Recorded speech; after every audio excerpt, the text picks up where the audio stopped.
Edit audio.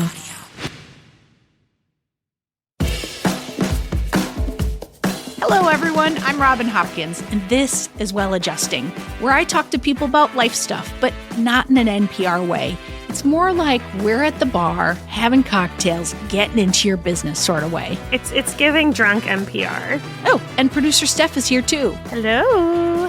Today we chat, well, what's wrong with my love life? Hello, friends. Welcome to another episode of Well Adjusting. We are so glad that you are here, and you're going to be so glad that you're here too as well once you meet our guest, okay? She is a real expert, unlike me and Steph. Lynn Harris is the founder of Gold Comedy, a comedy school. It's a professional network and content studio where women plus non-binary folks grow their comedy careers and creative side hustles. We love this, okay? But she's also had like 4,000 other jobs, like being a journalist or a novelist. Oh, and she also created Breakup Girl, which is like the superhero who saves the world by saving your love life. And that is exactly why we are so glad she's here today, because she's funny and she's going to give us some love advice. Buckle up, folks, because this ep is well adjusting perfection. Okay, so let's get to saving love. All right. First of all, hi, Lynn. Hi, thank you for having me. I'm so glad you're here. We met and we did like a pre-call and I was like, oh, we're best friends. That's just the way it is. Yeah, we've been on this recording since then. We're just not sharing the whole thing with you. It's really, really long. So I want to hear about Breakup Girl a little bit. Like, how does one become Breakup Girl? Is that just like a name it and claim it situation? Or was there some kind of a certificate ceremony? What do we got here? Well, what happens is that you undergo a breakup with a superhero called Unreliable Man. And the pure force of that ridiculousness gives you superpowers. That was Breakup Girl's OG backstory. I had gotten a contract to write a humorous guide to surviving a breakup. This is in the 90s. The 1990s. We love the 90s. And my creative partner, super genius, Chris Kolb, we're meeting in the kitchen because we were also roommates in Brooklyn. And he said, we kind of need I need you to write some more. Like the page content isn't working out quite right. And I was like, I think I've written all the jokes. And he was like, I was thinking, what if we created a superhero character to be the through line of the book to kind of narrate the whole thing? And we thought, the world has superheroes that can bend steel bars. How about one who can mend broken hearts?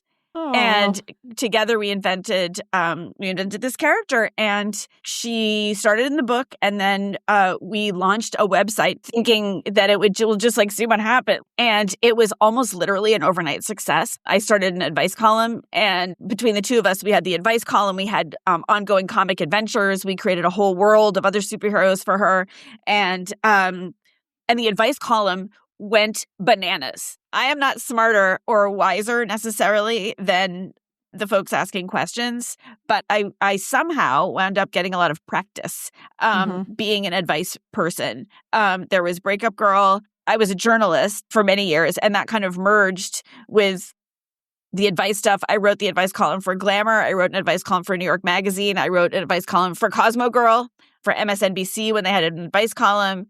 I was the co-host of the Forwards, a Bintel Brief advice column podcast. I have logged a lot of answers to a lot of questions. As a journalist, I would also do some research. Yeah. So I've put in what does Malcolm Gladwell say? I've put in my 10,000 hours. 10,000 hours, yeah.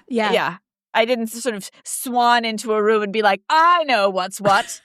Well, I love all that. I love that we've found somebody with credentials, because what hasn't changed since the 90s is that people are still flailing in the area of love. And I don't think that will probably be forever. So we went out and we sourced some questions, and we're going to put you to your paces. Is that the right phrase? Is it like put someone to their paces? Let's go with it. Okay, so we got some questions that some people wrote in. We got some audio questions. We got a whole mixed bag. And I think we should just go ahead and play the first one. It's from Rebecca. Hi, so my question is about dating over 35 when you want kids. I broke up with my boyfriend about 6 months ago, partly because it became clear to me that he was no longer on the same page about kids. I never thought that I would find myself in this situation at this age, and it's hard not to panic that I'm running out of time. I feel like I'm trying to balance this anticipatory grief that this might never happen for me and reminding myself it's not too late. I'm ready to start dating, but I don't know how to navigate bringing this energy into a new relationship. I don't want to end up settling for someone who's not right for me because I think it's my last chance. And I don't want to put so much pressure on rushing that it scares people off. I don't have the money to freeze my eggs, so I can't even use that to dampen my anxiety. How can I make sure that I'm with somebody for the right reason? How do I lay my cards out without seeming like I'm trying to get pregnant on the second date? How can I take my time without wasting my time? And how can I begin to accept a future where I may never be a mom? Because I can't imagine living with such a heavy weight for the next 5 years. Thanks. All right. Wow. That is real. I do have to say I'm Canadian, and I have never noticed how much my Canadian accent has been killed until I've just listened to that voicemail, because that is very Canadian accent. It is, which we love. We love. I mean, that is so real. That was so perfectly articulated. The this, but this, but this, but that, anticipatory grief, and how to play it with people, that you're on a date with. I mean, you captured something so real and true. So I know that doesn't really help, but I just want to say, to the degree that this does help, you're not alone in all the senses of the word. You're just not. Yeah. And you probably won't be. That's what I wanted to say first. I have more, but what do you guys think? I mean, the first thing that jumps out at me is to a certain extent, I believe they're two different things.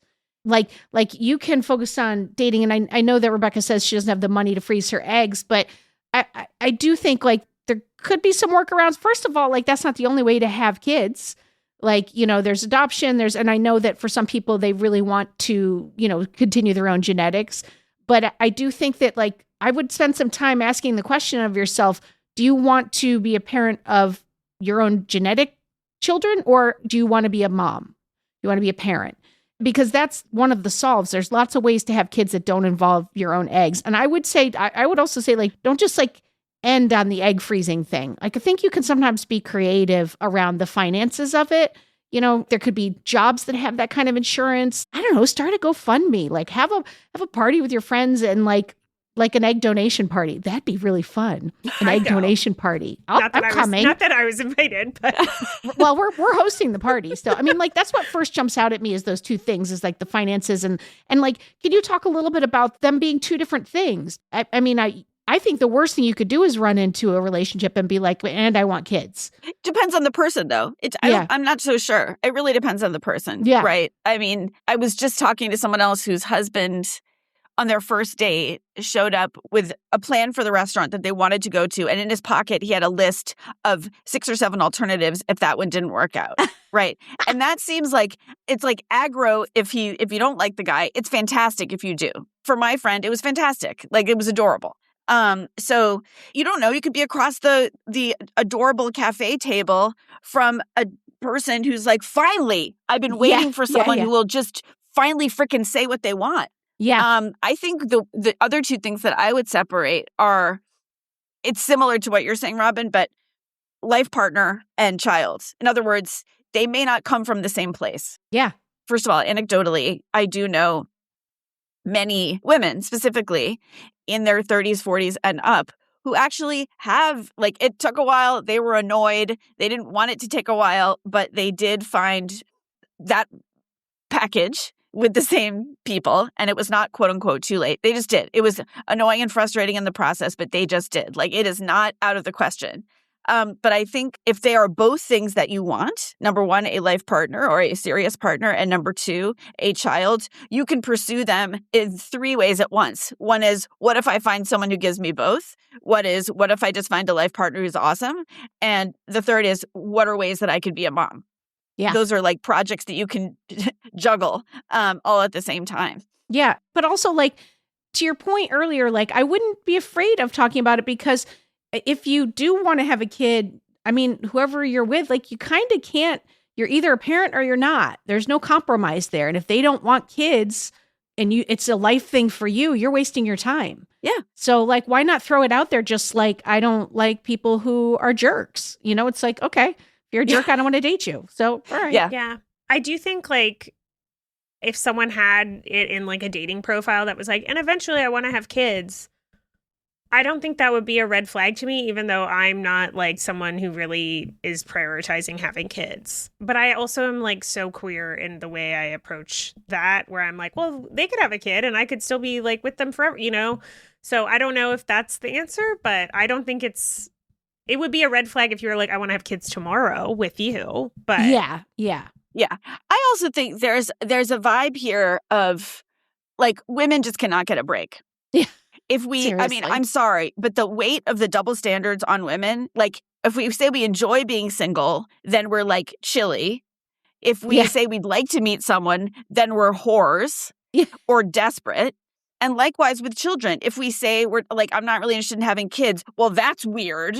Yeah. Or if we say, I would like to have a child, you're like, oh, hold on there, Sparky. You know, like I think for all of us people, humans, we can't separate no matter how queer we are, no matter how enraged we are by this, we can't fully escape knowing or feeling the expectations that are put on us. And for women, they're especially not fair. They're a double standard that we cannot escape. We're busted either way. Yeah. So I think there's a piece of this that is worried about seeming desperate or whatever, where it's just like, no, girl, we all know when you're dating in your 30s and 40s, that is the like adorable stuffed elephant in the room. Like we all know that's going to be the question. I don't see any problem. Like maybe it's just not charming on the first date to be like, anyway, about the kids, but it's not inappropriate to have that conversation. Yeah. Just be like, listen, I just want to let you know, I'm very curious and open about a lot of things, but there's one thing that is really important to me, and that's becoming a parent. Yeah. Anyway, I'll have the matcha. Yeah. Robin, how old were you when you got pregnant? Yeah, so this should be uplifting for Rebecca. I was 38 when I got pregnant with my first and 40 for my second. Yeah. I mean, we have some fertile people in my family. I was in my late 30s also. Yeah, so that's great. It's hopeful, and there's a lot, like you're not an alien, that you're the only person that has gotten pregnant at 40, you know? And I stand by some kind of like fundraiser to freeze the eggs. Come on the show. Let's talk about it. Yeah, let's talk about that. I love that. Also, by the way, now that I'm thinking about it, there are also too, I don't know about Canada, but there are people who will donate. So as a lesbian, you know, I might have had leftover eggs. I didn't, but like for people who had fertilized eggs or unfertilized eggs, they may have them left over. And there's now like this adoption thing, almost like it's like an adoption of someone's eggs and they could already be fertilized or whatever. So like there are some really creative ways to think about, you know, don't just close the door on that is all I'm saying. Agree. Yeah. All right. Good luck, Rebecca. Keep us posted. Okay. We always want to hear how things work out.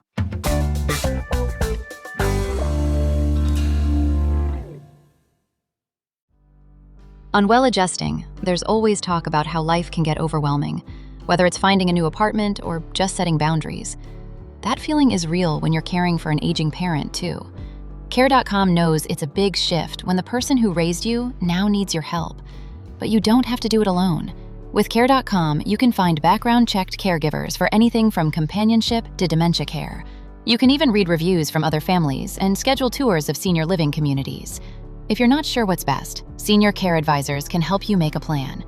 For a limited time, use the code POD20 for 20% off your initial Care.com subscription. That's POD20, all one word, good for 20% off. Start your senior care search today. When it's not you, it's Care.com. Hey friend, I'm just jumping in here to say that we've got a new way to get in touch with us. If you want to leave us some feedback, hopefully good, or suggest an episode topic or ask a question, all you have to do is go to sayhi.chat/welladjusting. The link's in the show notes, but I'll say it one more time. sayhi.chat/welladjusting. You could leave us a voice memo and we might just use it on air. And if you happen to be enjoying this episode, why not go ahead and subscribe to the podcast or rate and review us. You won't regret it, folks. All right, we've got a write-in one. This was from Erin. Hi, I'm Erin, and I'm 9 to 10 years older than my partner. I'm a lesbian. I'm not sure that matters, but I'm wondering if it will matter that we don't have the same like pop culture references or other things. It seems great now, but I'm worried for the future. Okay, people the same age don't necessarily have the same pop culture references. So true. Valid. Like I love my husband, but he, you know, I have entirely different 80s music references from him, even though we are the same age. And it's not a problem, but sometimes it's annoying. Like, but I don't think age is the thing that will differentiate your knowledge, because it has much more to do with, sure, it has to do with, of course, we're surrounded by the culture that we come up in. But, you could also be, I have friends who like, their parents were in the army or a diplomat or something. So I had friends who grew up and didn't know any of the same cartoons. Yeah. I'm like, how did you don't know the Flintstones? But like, we're still besties, Yeah. and we're the same age, so you could just as easily be with someone who just grew up around different cultural references. Yeah. And, I live and breathe cultural references. But at the end of the day, if my husband doesn't know the show Somebody Somewhere, I'll just make him watch it. Yes. Such a good show. Oh, I love that show. My wife is obsessed with that show. She rightly watches so. it like a Yule log. Like she's So seen it like 5-6 times through. I just come in, I'm like, "Are you watching it again?" She's like, "It makes me feel nice." I'm gonna steal that. That's a great expression. Me too. I was gonna say, yeah, like I'm Canadian. I live in the States. I feel like it's almost a fun part of my relationships and friendships that I have all these different like pop culture references. There's nothing better than showing someone like a weird YouTube video from Canada in the 90s. So I feel like make it a fun bit. But yeah, I wonder if that's raising other questions. Well, it is for me only because my wife's 8 years older than me. So when we first met, I was 33. She would have been 41. And at the time, and at least for a decade, maybe 15 years, I feel like I'm going to be bad advice. I'm bad advice superhero girl. But, it didn't mean anything to me at that point. And she would always talk about it. And I'd be like, it's so stupid. We like the same things. It's like you act like you're some other generation. Like she acts like she was when I was in the war. And I'm like, it's 8 years. It's not 80. But I will say this, as we've gotten older, it is something to think about, because it's like now I find, and this is definitely just my baggage, like she's closer to retirement and it's scaring the pants off of me.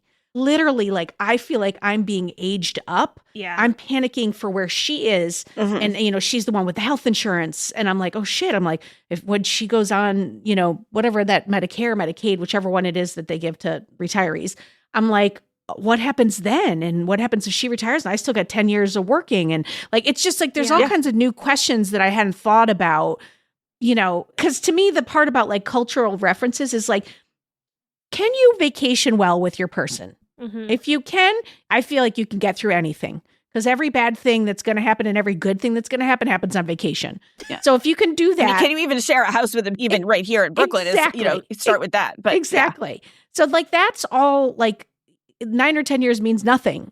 But mm-hmm. I do think it is a consideration. Mm-hmm. Would I in any way, shape or form change anything? Absolutely not. I just wish we had met when we were in our 20s. I think that's more than anything. Like, it just feels like it's going fast. Yeah. Oh, I love that. Maybe your retirement era will be your 20s era. It probably will be for her. She didn't really get a 20s era. I lived my 20s era plus hers, plus probably everybody else's. But I think you're right. I think that I'm not particularly concerned about the cultural references, but it is something. I don't think it means the age difference. I don't think it's signaling some sort of like latent incompatibility. Mm-hmm. It just signals like, yeah, there are some things that you guys might want to talk about down the road. Like, how will it feel when one of us retires and one of us doesn't? But that's not about incompatibility. That's about managing the relationship. Mm. Yeah. Yeah. All right. So we've got another one that was a recorded one. This one's Jake. So the one thing that I think is really stopping me from wanting to like progress in the relationships I've been in the past is like the whole idea of moving in together. I think I ideally would like to have separate bedrooms. And then we would have like cute sleepovers from time to time where we sleep in the same bed, but ultimately have separate spaces. And the only one time I brought that up to a partner, it did not go well. So I guess my question is that normal for some folks? Is that just wrong? Is this something I should take to my therapist instead? Okay, thanks. Love you. Bye. Girl, I know happily married couples who live in different apartments. Mm-hmm. even like in New York City, who could live together and they choose not to. It's not like, oh, I'm an academic and I have to live in Indiana. It's, I'm going to live in the Village.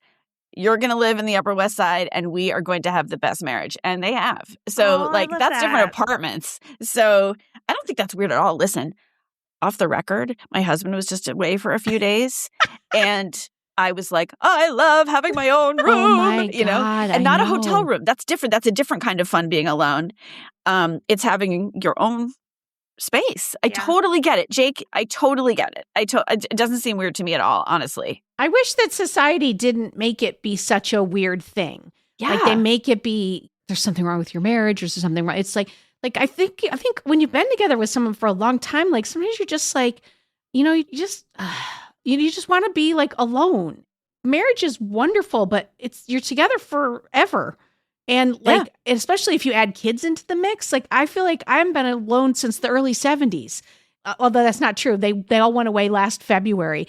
And it was the most glorious 4 days of my life. And I didn't feel bad at all saying that. I was just I just walked around in silence. I was just like, this is fucking great. So quiet it's- in New York. Yeah, there's so much compromise. There's so much talking. There's so much like, well, I don't know, what did you want for dinner? I don't know, what did you, why didn't you do the dishes? You left this drawer out. It's like, there's so much shit I think that the more that comes in sometimes is just like a space. And it's even harder in a city because where do you go? Right. I mean, that's the thing. I was going to say, Jake, if you guys can afford an extra bedroom, like, and another room, like, God bless. But yeah, I mean, I'm thinking right now, I used to have an office in our place, and I gave it up for one of our kids, and now I float around. I don't have an office. I don't have my own bedroom. You just walk by the door wistfully looking into that room. Yeah, totally. 100. I was like, oh, the desk was right there.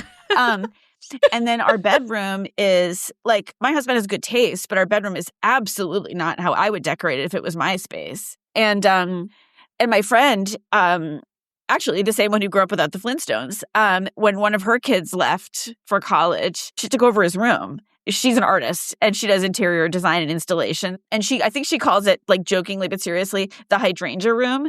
And it's all hot pink and like jellyfish and wacky wallpaper and cool lamps. And like, she's like, I'm going to go to lie down in the hydrangea room. And it's not a separate bedroom.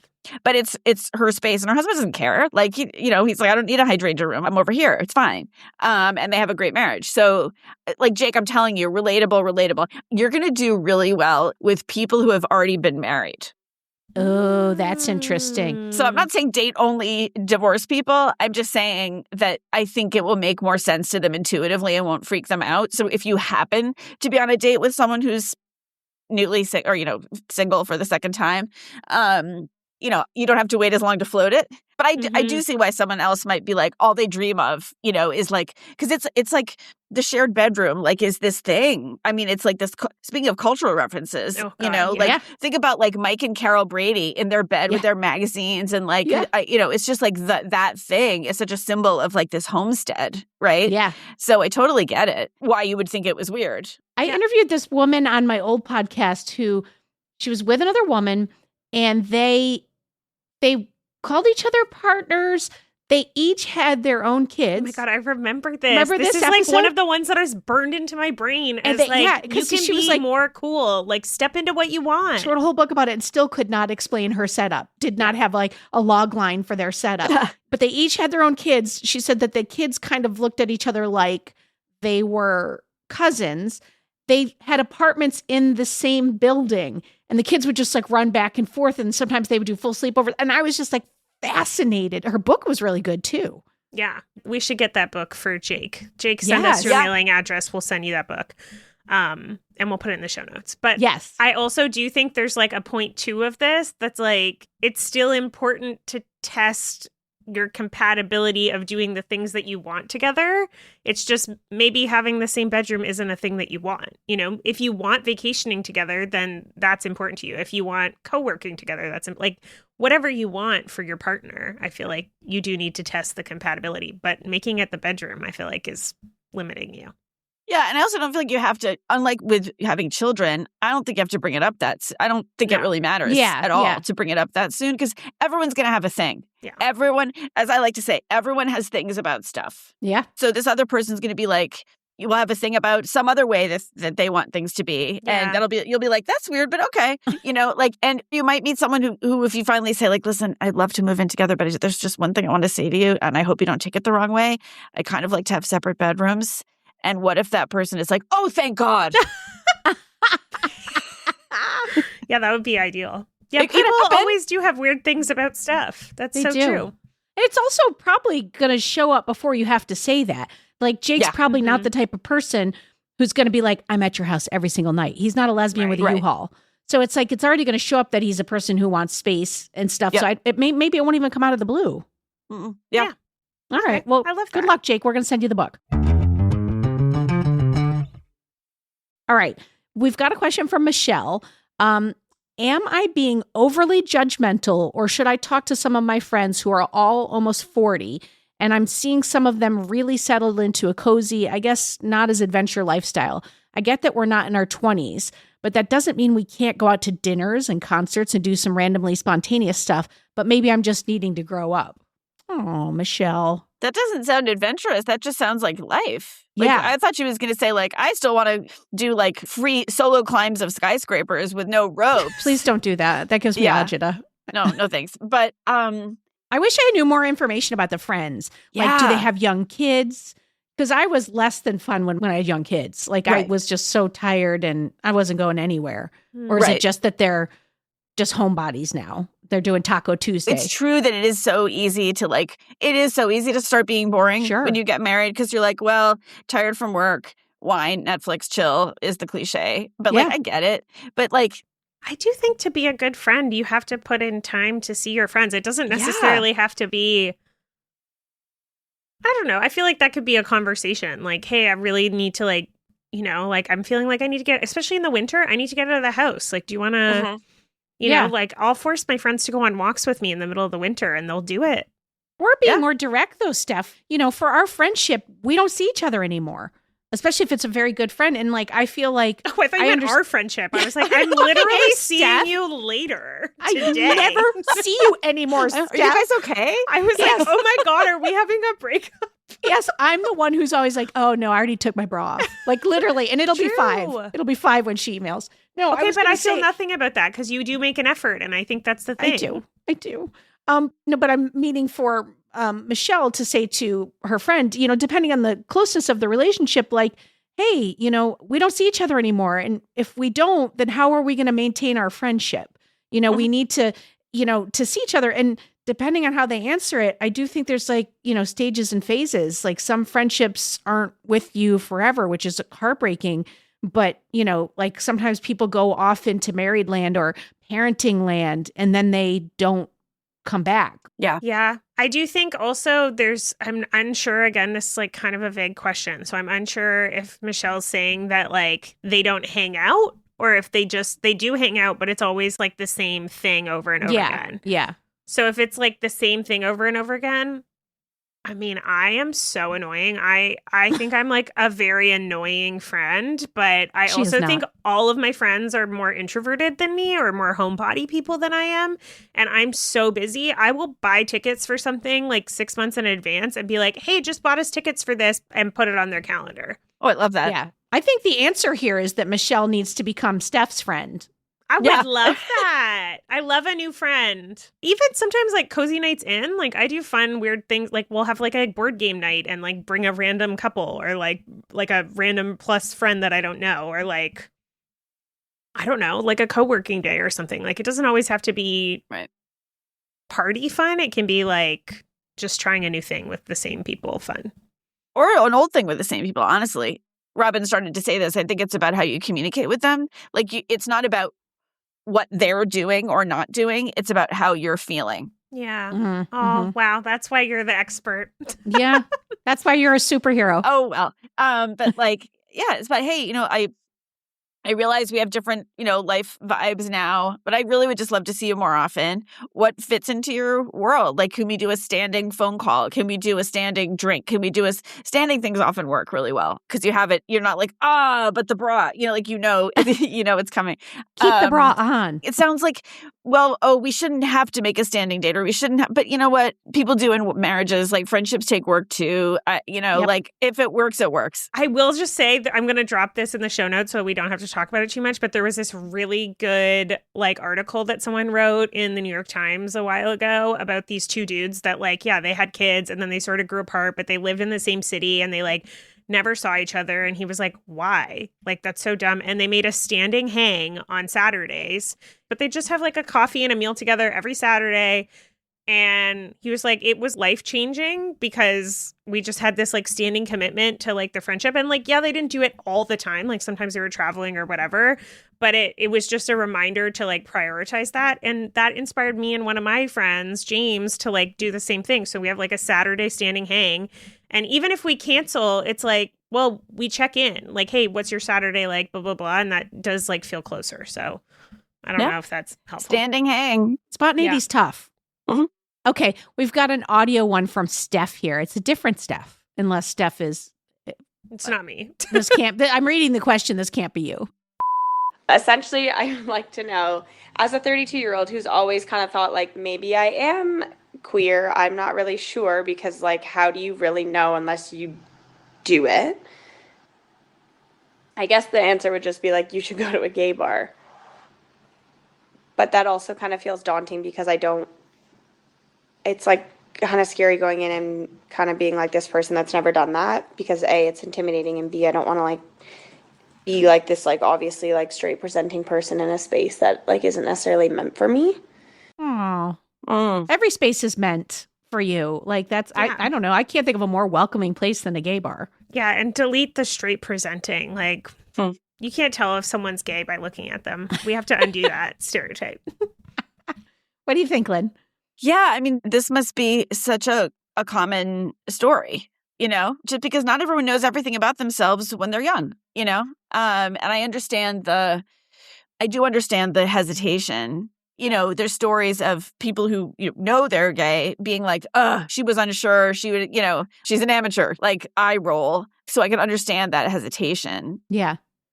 But I'm not sure what else there is to do about it. Well, I mean, are there plenty of people who also know they're queer without ever having done anything? There's that. They don't have to have you don't even have to have an experience to have the self-knowledge. Yeah. So I get that too. What's so interesting is this could have been me in 1990 writing this. I was scared to go to bars by myself, or I didn't have the confidence. And so I did things like going into bookstores and getting lesbian fiction and just being what did that feel like reading that? Was that interesting, or was that, exciting or titillating? And there's so many more spaces now, events and queer things and that you can go to, and I would just say immerse yourself a little bit in the culture. And I echo what Steph said. My Steph, not you, Steph. I echo what producer Steph said, which is that lose that whole thing about straight presenting and it not being for you.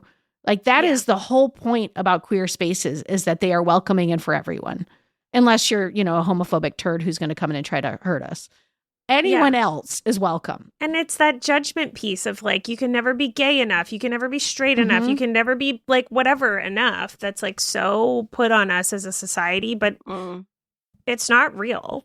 You can be whoever you are, and that's going to evolve over time. So wade into the waters a little. Yeah. And there are people who are queer, maybe women who are married to men, but they still identify as queer or bi, or, it's not a monolith. We're all different people, but just wade in to Steph's analogy. The water's fine. The water's warm.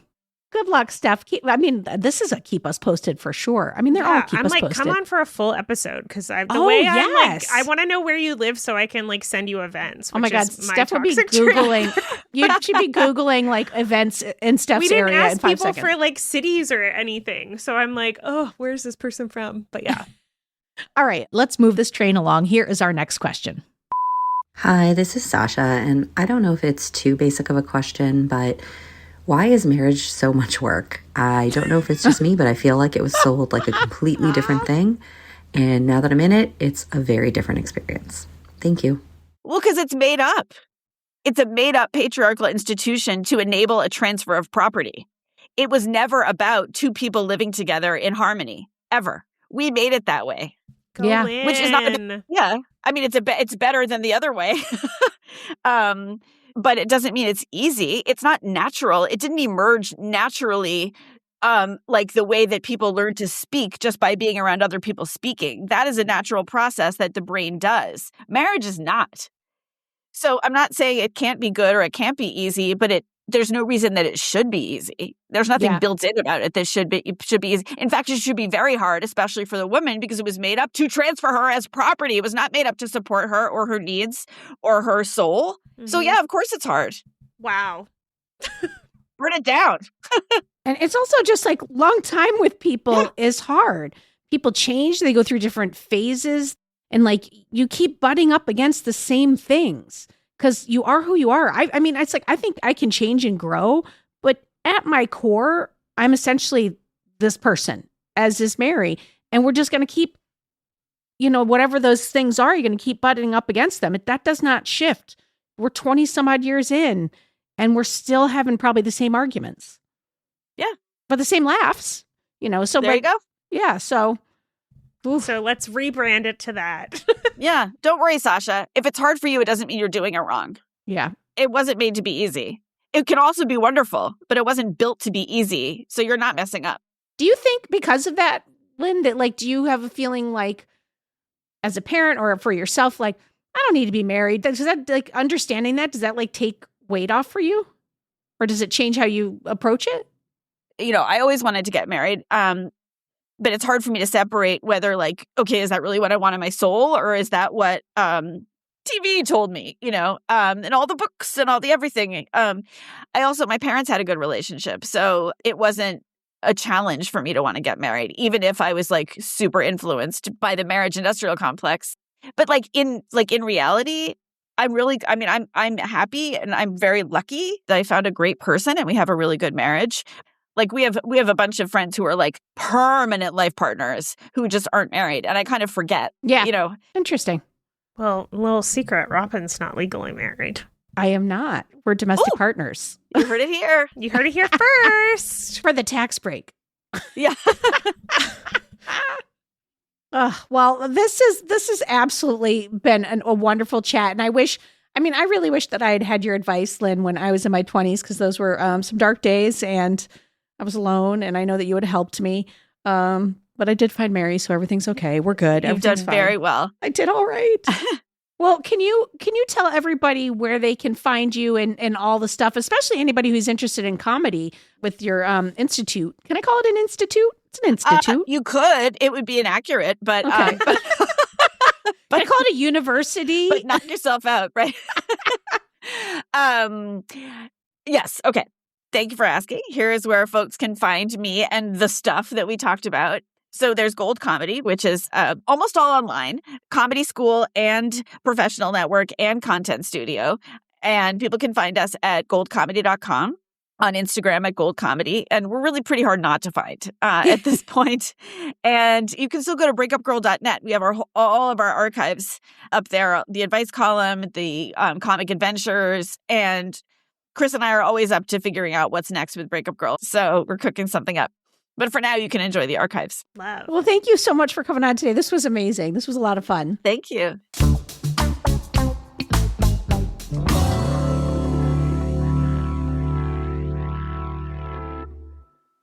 All right, friends. Well, that's a wrap for today. Thank you to everyone who submitted questions. They were just lovely. And if you happen to be listening and you have a problem that you'd like to pick apart with us here on Well Adjusting, well, why don't you hit us up at hello@editodd.io, or you can hit me up on any of the socials at Real Rob Hops, and we can have a chat about if you want to be on our podcast. And I do want to say thank you to Lynn, aka Breakup Girl, for taking the time to answer some questions. If you want to check out Gold Comedy or anything else that Lynn is up to, hit those show notes. For more Robin, and you may need that, you probably don't need it, but like if you do, you can follow me at Real Rob Hops on all the platforms, all the socials, as the kids today say. Well Adjusting is an Edit Audio original series. It's exec produced by Steph Colburn and Robin Hopkins. Our producer and editor is Maria Passingham, and our production manager is Kathleen Speckert. Thank you to the entire Edit Audio team and to you for listening.